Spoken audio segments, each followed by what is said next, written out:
கொசுக்களுக்காக போடுறது கிடையாது. அது ஒரு கவுன்சிலர் ஒரு ரிக்வெஸ்ட் பண்ணதுனால இது மாநகராட்சியில அறிவிப்பாவோ அனௌன்ஸ்மெண்டாவோ வந்து போட்டது கிடையாது. ஒரு கவுன்சிலர் ஐடியா கொடுத்துருக்காங்க, அதை பேஸ் பண்ணி போட்டிருக்காங்க. ஆர்கே நகர்மணி, இந்த திமுக இருக்கிற எம்எல்ஏ, எம்பி, கவுன்சிலர் இவங்க எல்லாம் வந்து மக்கள் பிரச்சனை எப்படி தீர்க்கலாம் அப்படின்றதுக்கான ஒரு மீட்டிங் போடுவாங்களோ போட மாட்டாங்கன்னு தெரியல. ஆனா வந்து இவங்க பிரச்சனைல இருந்து எப்படி தப்பிக்கலாம் அப்படின்றதுக்கான ஒரு மீட்டிங் கண்டிப்பா போடுவாங்கன்னு நினைக்கிறேன். அது என்ன மீட்டிங் பாத்தீங்கன்னா, மக்கள் எப்போ உஷாராயி நம்ம கிட்ட கேள்வி கேட்கறாங்களோ அப்போ அவங்களோட மைண்டை கொலாப்ஸ் பண்ற மாதிரி பதில் இருக்கணும் அப்படின்ட்டு ஒரு மீட்டிங் நடத்துவாங்கன்னு நினைக்கிறேன்.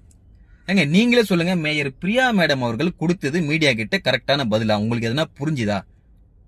கவுன்சிலரால போடப்பட்டது கிடையாது கொசுவலை, மாநகராட்சி சார்பாக அலௌன்ஸ் பண்ணி போடப்பட்டது கிடையாது கொசுவலை அப்படின்னு சொல்லிட்டு திருப்பும் சொல்றாங்க கவுன்சிலர் ஒரு ஐடியா கொடுத்தாரு போடப்பட்டது தான் கொசுவலை. இது என்ன இது நான் கேக்குறேன். இல்ல நீங்க பைத்தியமா இல்ல எங்களை பைத்தியக்காரன் நினைச்சிட்டு இருக்கீங்களான்னு எனக்கு தெரியல.